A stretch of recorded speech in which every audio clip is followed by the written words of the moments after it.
And just like that, I'm reeled right back in. Big Deke news. I actually think we're going to be all right. And don't laugh at me as I say that. Don't mock me. I think we are still who we thought we were from, all the off-season talk. They are who we thought they were. All it took for me at least to start believing this way again was a Tomlin Tuesday. Good afternoon. And a Darius Slay antidote from his podcast to help me forget about what we just witnessed on Sunday. Or maybe rather look at the game through a new lens. I think it also helps that as the days go by, we're further removed from the past game. And it becomes more and more of a distant memory and a blur. And we get closer to the next game coming up, and there's excitement about that. There's hope that it could be different this time. It's all part of the Steelers fan cycle, or any fan cycle for that matter. So I apologize if I convince any of you that want to continue to wallow in your misery to change your tune and jump back on the bandwagon and believe in the Steelers and the fact that this 2025 season will be different from the last 7 or 8 years. Because I really do think Tomlin and Slay bring up valid points. We had the desire to improve our run defense, and I thought particularly initially we did. But there's an attrition component to the game, and our lines got a little thin at various points in the game. I thought we felt the effects of that.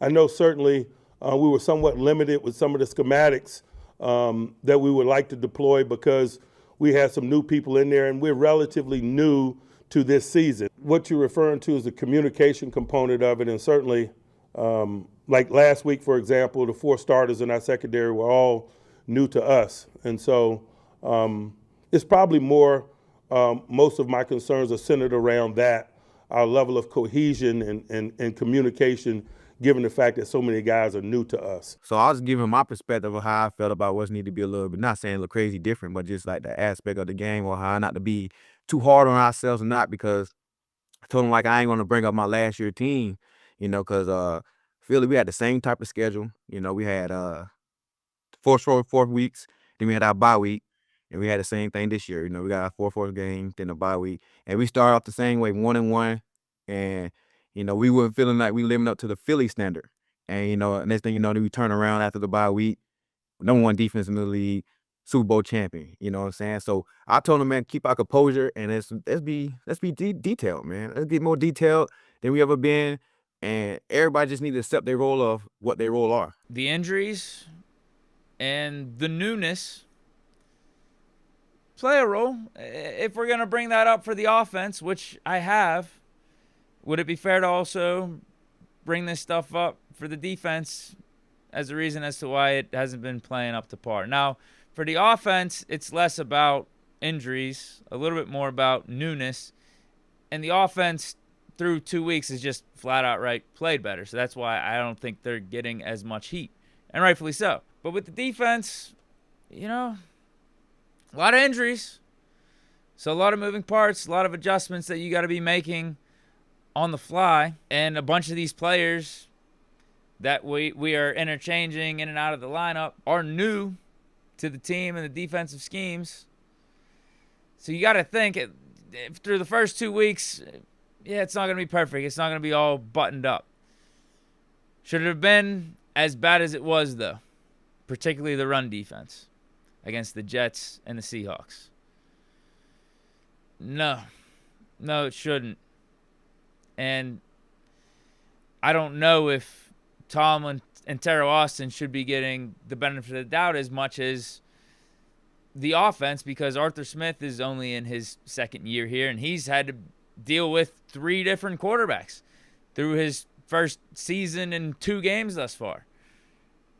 And it feels like a little bit better as a whole than what the defense has. And all the money is allocated to the defense, and all the expectations are on the defensive side of the ball. That's where all the big names are. That's, where we're saying it. This defense needs to be at least top 5. Like that, bare minimum top 10, but like top 5 is probably on average where this defense should land by the end of the season. Whereas the offense, not as much invested in there. A little bit more uncertainty with the turnover that we've experienced with the quarterback position and the young pieces on the offensive line. You have young up-and-comers, Calvin Austin, Roman Wilson, we're still waiting to fully develop. So, like, it shouldn't be the offense is the more consistent thing as opposed to the defense. And there were times that was the case last year, and through 2 weeks, that's the case this year. The last 5 weeks of 2023, both the offense and the defense felt like went to shit. So, not much to really take away there. But I remember midway through the season when Russ was cooking, it felt like the offense was carrying the team more than the defense. And you're just thinking to yourself, why? We're paying all this money on defense. Tomlin's supposed to be a defensive-minded head coach.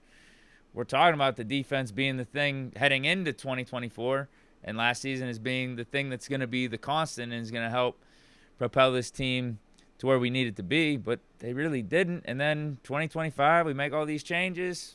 It's going to be different this year, and really hasn't. If anything, it's been worse. But injuries, newness could be playing a role. So,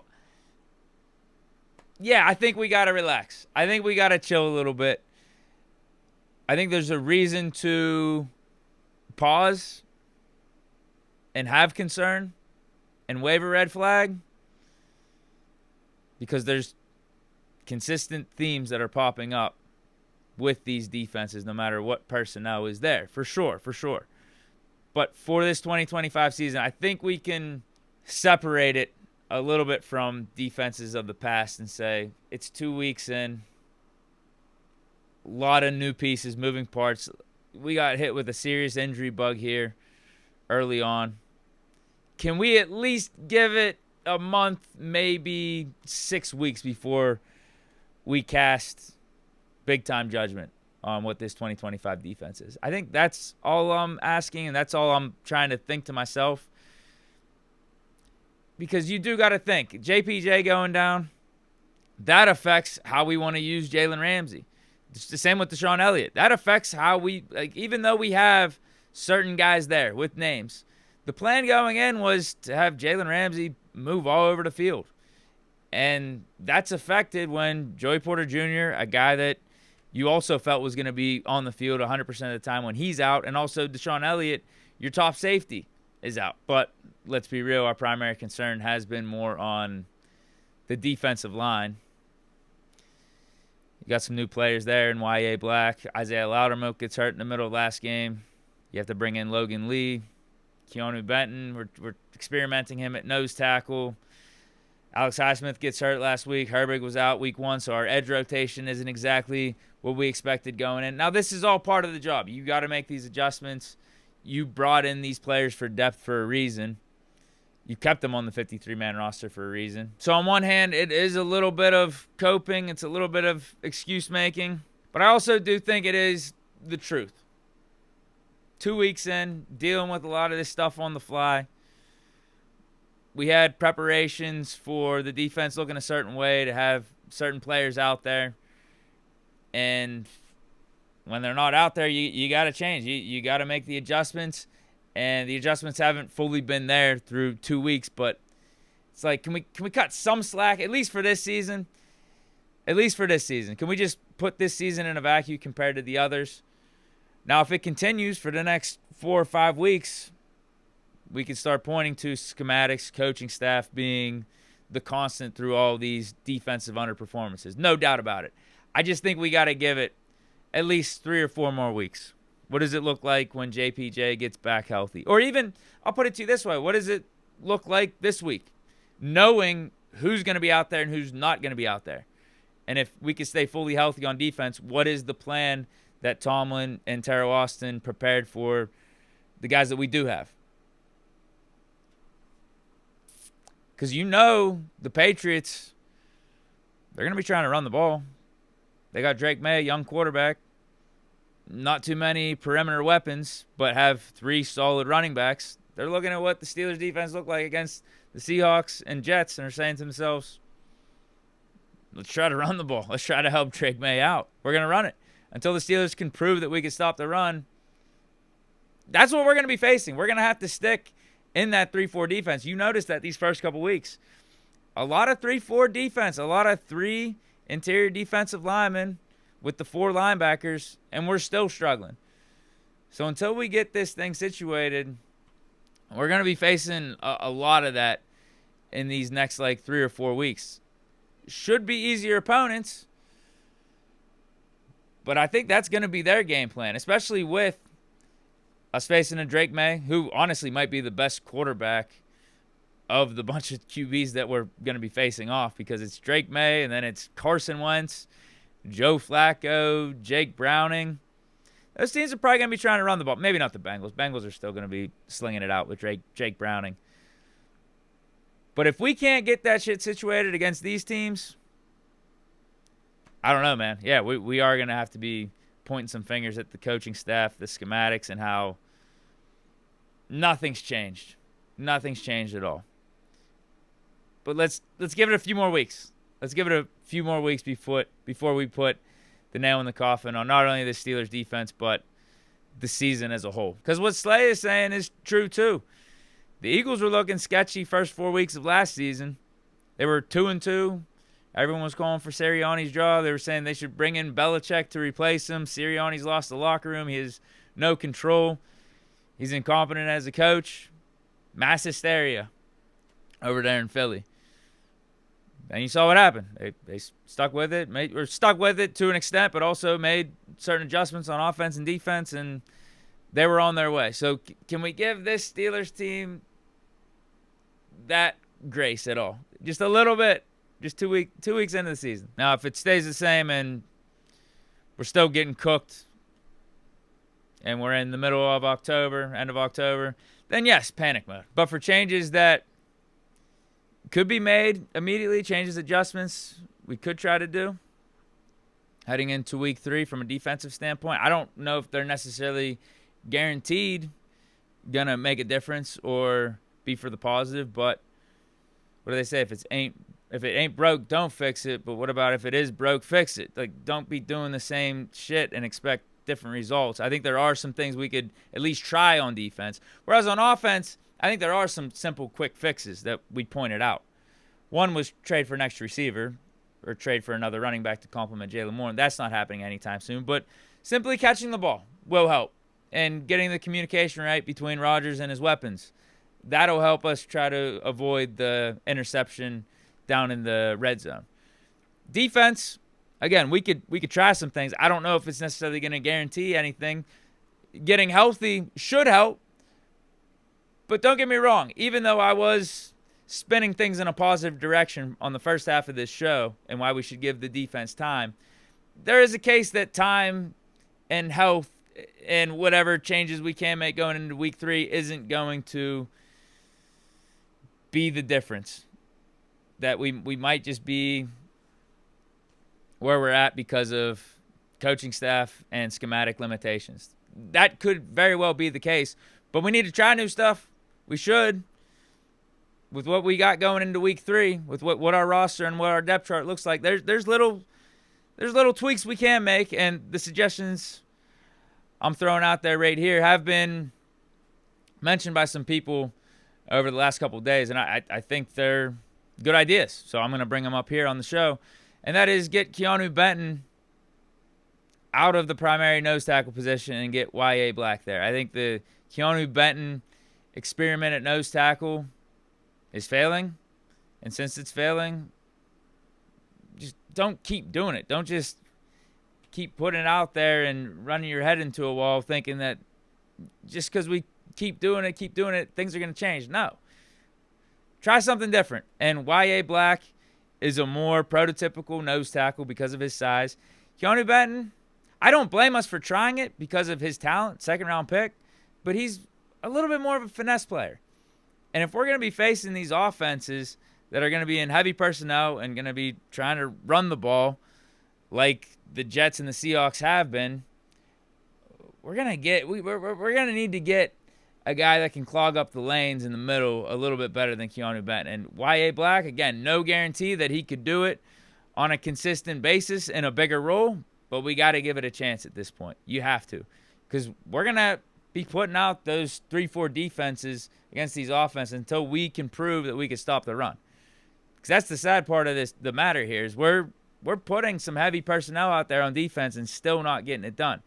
So what does that tell you? Maybe change the personnel up a little bit. Get Y.A. Black in at nose tackle, move Keanu Benton to the defensive end, have Cam Hayward be your other primary defensive end for now and see what happens. And the sad part is Keanu, I thought, did look better in week 2 versus week 1.